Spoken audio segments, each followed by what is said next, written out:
नमस्कार, शब्द सांची विंध्य के समाचार बुलेटिन में आपका स्वागत है। मैं हूं आपके साथ दिव्यांशी। शुरुआत करते हैं हेडलाइन से।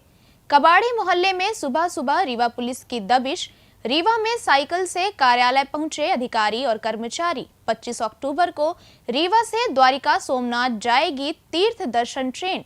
रीवा में यूबीआई द्वारा कल आयोजित कराया जाएगा वित्तीय समावेशन संतृप्ति अभियान। रीवा में रोशनी से जगमगाएंगे सभी शासकीय भवन। टैक्स जमा न करने वाले व्यापारिक प्रतिष्ठानों पर रीवा नगर निगम अमले ने की तालाबंदी। रीवा में दबंग ने सड़क और पानी की निकासी बंद की। रीवा गीतांजलि पब्लिक स्कूल में हर्षोल्लास के साथ मनाया गया पदालंकरण समारोह। रीवा में नए तहसील भवन का वकीलों ने किया विरोध। जादू देखा है, हम दिखाते हैं। आप सोचिए, हम बनाते हैं। अपने घर या ऑफिस को सजाएं मनपसंद डिजाइन के कस्टमाइज वॉलपेपर्स, ब्लाइंड्स, पेंटिंग्स और लेजर कटिंग से बनी आकर्षक चीजों से। आज ही कॉल कीजिए 7611125428, क्योंकि आपकी कल्पनाओं को पंख देना भी जरूरी है। अब खबरें विस्तार से।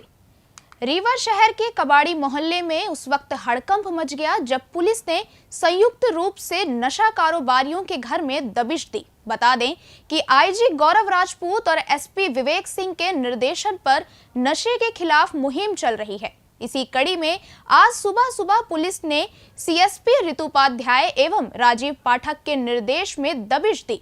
जैसे ही पुलिस की टीम मोहल्ले पर पहुंची तो पूरे मोहल्ले में हड़कंप मच गया। रीवा शहर में कबाड़ी मोहल्ला नशा तस्करों का गढ़ माना जाता है। पुलिस के अनुसार नशे के कारोबार में संलिप्त कई महिलाओं को हिरासत में लिया गया है, जिनसे नशीली सामग्री भी बरामद की गई। इस मामले पर रीवा आईजी गौरव राजपूत ने मीडिया से बात की है। पूरे रीवा शहर का ये सबसे बदनाम मोहल्ला है जहाँ पे नशे का व्यापार होने की कंसिस्टेंट सूचनाएं प्राप्त हो रही। आज सुबह पुलिस अधीक्षक रीवा को निर्देशित किया कि इसमें रेड की कार्रवाई करवानी है, जिसमें पुलिस ने भारी बल के साथ इस पूरे कबाड़ी मोहल्ले के अंदर रेड करी है और जो कोरेक्स के बेचने वाली महिलाएं हैं, तस्कर हैं, उनकी गिरफ्तारियां भी हुई हैं और काफ़ी माल मशरू का भी बरामद हुआ है। कई ऐसी जगह हैं जिनको और भी चिन्हित किया गया क्या? ऐसी समस्त जगह जहाँ पे इस तरह का नशे का व्यापार जारी है उनको चिन्हित ऑलरेडी किया जा चुका है और समय समय पर उन पर रेड की कार्रवाई संपादित आगे भी कराई जाएंगी। रेड पड़ी तो भी कोई कार्रवाई नहीं पाई गई, कोई भी पुलिस की रेड में जो भी जब्त हुए हैं, जो भी पकड़े गए, उन पर कार्रवाई संपादित की जा रही है संबंधित थाने में। रीवा कमिश्नर बीएस जामोद ने संभाग में एक नवाचार स्थापित किया है, जिसकी शुरुआत मंगलवार से शुरू हुई। इस आदेश के बाद मंगलवार को सभी अधिकारी सुबह साइकिल से ऑफिस पहुंचे। पहली बार साइकिल से पहुंचे अधिकारियों ने संभागायुक्त के इस नवाचार को बेहतर बताया है। बता दें कि रीवा कमिश्नर बीएस जामोद ने गत दिनों टीएल बैठक के दौरान सभी अधिकारियों को सप्ताह में एक दिन मंगलवार को शासकीय वाहन का प्रयोग नहीं कर साइकिल या फिर पैदल ऑफिस पहुंचने के निर्देश दिए थे। आयुक्त के इस आदेश को लेकर सभी अधिकारियों ने अपनी सहमति जताते हुए स्वेच्छा से एक दिन ऑफिस साइकिल या फिर पैदल आने की सहमति दी। इस पहल के बाद संभागायुक्त स्वयं साइकिल से कार्यालय पहुंचे, साथ ही कुछ कर्मचारी नई साइकिल खरीदकर कार्यालय पहुंचे। मैंने संभाग के सभी अधिकारी कर्मचारियों से यह आह्वान किया है कि वो मंगलवार के दिन एक दिन कम से कम अपने शासकीय वाहनों को या जो डीजल पेट्रोल से चलने वाले वाहन हैं उसका उपयोग न करते हुए साइकिल का उपयोग करें और साइकिल से ही अपने कर्तव्य स्थल पे पहुँचें। तो आज मंगलवार है। आज के दिन संभाग के कई अधिकारी कर्मचारियों ने वाहन छोड़ करके साइकिल का उपयोग किया है और साइकिल से ही वो अपने अपने कर्तव्य स्थल पे पहुँचें। इसका मुख्य मकसद है, सभी आप जानते हैं कि पर्यावरण संरक्षण अपनी एक महती जिम्मेदारी है। प्रदूषण बढ़ रहा है तो प्रदूषण रुके, इसके लिए हम साइकिल चलाएं। दूसरा, स्वास्थ्यगत कारणों से भी साइकिल चलाना आवश्यक है। अगर साइकिल चलाएंगे तो निश्चित तौर पर व्यक्ति स्वस्थ रहेगा। और तीसरा है ईंधन और धन की बचत। तो ये तीन मुख्य मकसद है। इस वजह से आज हमने ये सभी से आह्वान किया है कि मंगलवार के दिन साइकिल से अपने अपने कर्तव्य स्थल पे पहुँचें। जनरल चर्चा में ये आया कि हमें पर्यावरण संरक्षण के लिए कुछ करना चाहिए, तो उसमें ये निश्चित तौर पे सबसे आसान उपाय ये दिखा और ये वर्केबल भी है, सभी लोग इसको कर सकते हैं। साथ ही हम लोगों ने बचपन में बहुत साइकिल चलाई है, किंतु अब साइकिल छूटती जा रही है, तो वापस साइकिल पे चलें। और आज हम देख रहे हैं कि रीवा में और पूरे संभाग में बहुत सारे अधिकारी आज साइकिल से ही पहुंचे, ये अच्छी बात। मुख्यमंत्री तीर्थ दर्शन योजना से वरिष्ठ नागरिकों को किसी एक तीर्थ स्थल की निःशुल्क यात्रा कराई जाती है। इस योजना के तहत 60 वर्ष से अधिक आयु के ऐसे वरिष्ठ नागरिक जो आयकर दाता नहीं है, वे तीर्थ यात्रा कर सकते हैं। महिलाओं को आयु सीमा में 2 वर्ष की छूट दी गई है। इस संबंध में कलेक्टर प्रतिभा पाल ने बताया कि रीवा रेलवे स्टेशन से तीर्थ दर्शन ट्रेन 25 अक्टूबर को द्वारिका से सोमनाथ के लिए प्रस्थान करेगी। पात्र बुजुर्ग तीर्थ दर्शन यात्रा का लाभ लेने के लिए तहसील कार्यालय, जनपद कार्यालय अथवा नगर पंचायत कार्यालय में 13 अक्टूबर तक आवेदन दे सकते हैं।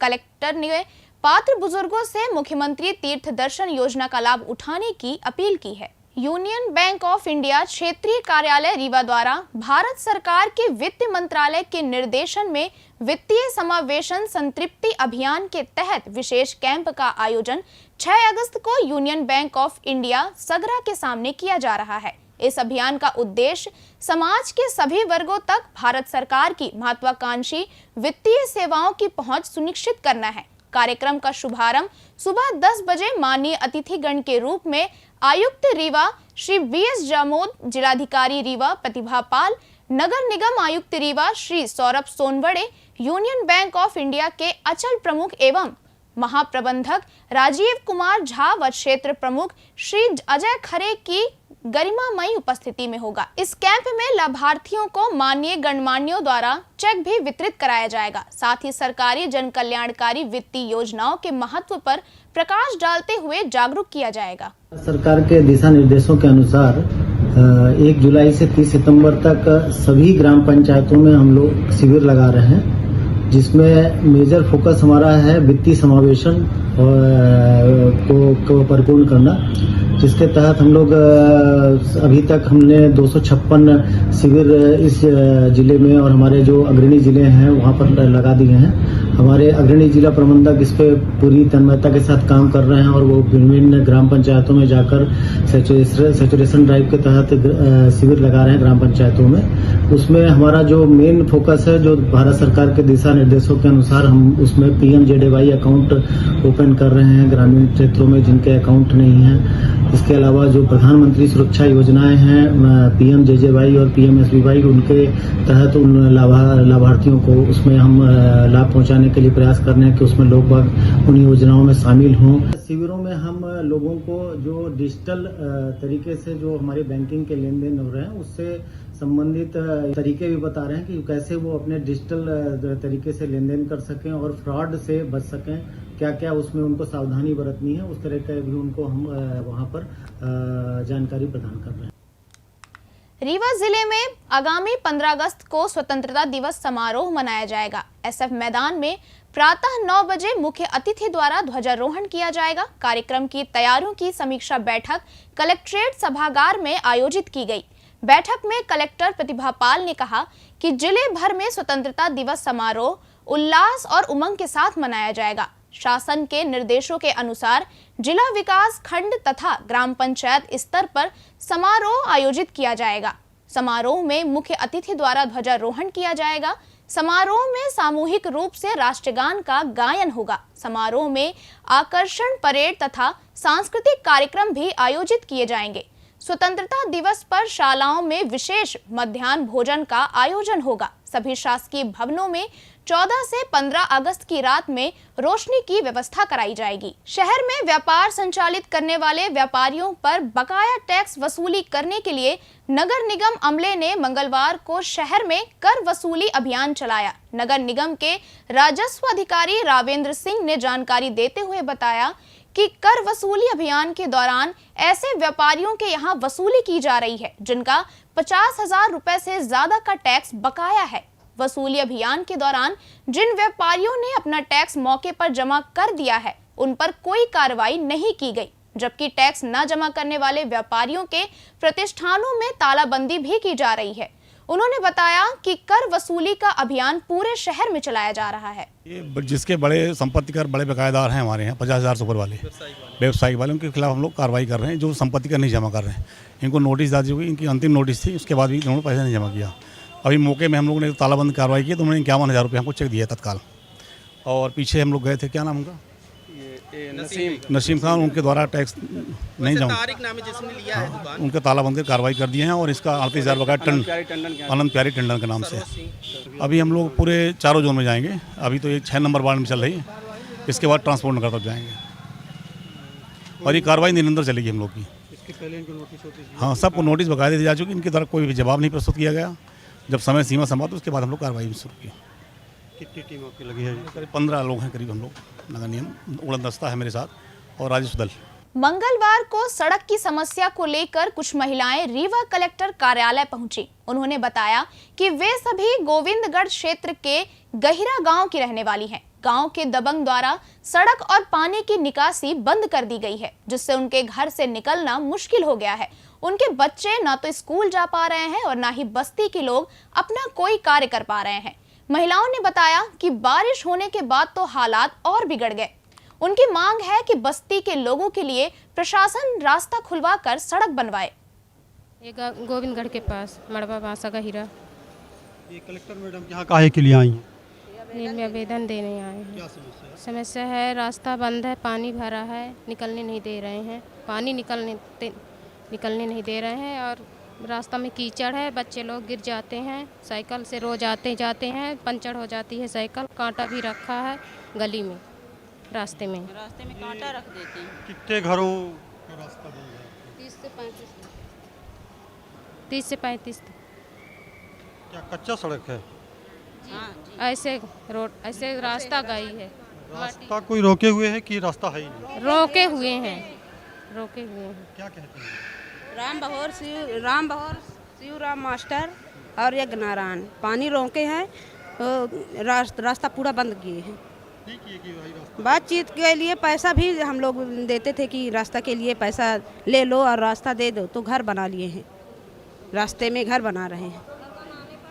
अभी यहाँ आवेदन दिए हैं? जी हाँ, आवेदन दिए हैं।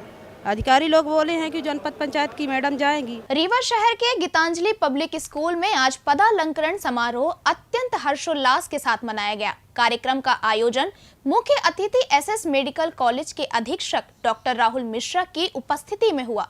इस दौरान विद्यालय के प्रतिभावान बच्चों को अलग अलग जिम्मेदारियां सौंपी गई। मुख्य अतिथि ने चारों सदनों के छात्र छात्राओं को विभिन्न पदों से अलंकृत किया, जिसमें शकुंतला हाउस के कैप्टन आदर्श तिवारी, सूर्य हाउस के कैप्टन अंशुमान द्विवेदी, सत्या हाउस के कैप्टन यशवीर सिंह और कस्तूरबा हाउस के कैप्टन का दायित्व अरमान गोस्वामी को सौंपा गया। स्कूल संचालक वरुण प्रधान और रितिका प्रधान ने बच्चों को उनकी जिम्मेदारियों को निभाने एवं आदर्श स्थापित करने हेतु शपथ दिलाई। रीवा में नया अनुविभागीय व तहसील कार्यालय भवन बनने के बाद अब अधिवक्ताओं ने इसका विरोध करना शुरू कर दिया है। मंगलवार को अधिवक्ताओं के एक प्रतिनिधि मंडल ने संभागायुक्त कार्यालय पहुंचकर ज्ञापन सौंपा। अधिवक्ताओं ने अनुविभागीय एवं तहसील कार्यालय को कलेक्टर कार्यालय से भी संचालित करने की मांग रखी है। अधिवक्ताओं ने बताया कि नए भवन में एसडीएम व तहसीलदार स्थानांतरित होने के बाद अब उन्हें और पक्षकारों को समस्या आ रही है। अधिवक्ताओं ने कहा कि नुजूल तहसील कलेक्टर और अपर कलेक्टर एवं आयुक्त एवं अपर आयुक्त के यहाँ राजस्व के न्यायालयीन प्रकरणों की सुनवाई होती है। तीनों अलग अलग स्थानों से होने से अधिवक्ता एक ही समय में पक्षकार के मामलों की पैरवी नहीं कर पाते हैं। इसलिए सस्ता न्याय पक्षकार को उपलब्ध कराने तहसील व अनुविभागीय को कलेक्टर कार्यालय में संचालित करने की बात कही है। अब जान लेते हैं रीवा शहर में कल होने वाले कार्यक्रमों के बारे में। रीवा पुणे ट्रेन 6 अगस्त को सुबह 6:45 पर पुणे के लिए रवाना होगी। यह दूसरे दिन यानी कि 7 अगस्त को सुबह 9:45 पर पुणे पहुंचेगी। इस तरह रीवा रेलवे स्टेशन से चलने वाली यह 17वीं ट्रेन होगी। रीवा जिले में 6 अगस्त को तहसीलदार व नायब तहसीलदार काम बंद कर हड़ताल में रहेंगे। इस संबंध में तहसीलदार संघ के पदाधिकारियों ने प्रशासन को पहले ही ज्ञापन सौंप दिया है। दरअसल तहसीलदार व नायब तहसीलदार शासन के द्वारा कार्यपालिक व न्यायालय संवर्ग अलग करने के निर्णय का विरोध जता रहे हैं। इसी के साथ ये समाचार बुलेटिन समाप्त हुई। कल फिर मिलेंगे नई खबरों के साथ। जुड़े रहिए शब्द सांची विंध्य से और विंध्य से जुड़ी तमाम खबरों के लिए हमारे चैनल को सब्सक्राइब कर दें। अपने आसपास की खबरें हम तक पहुंचाने के लिए स्क्रीन पर दिए गए नंबर पर आप संपर्क भी कर सकते हैं। धन्यवाद।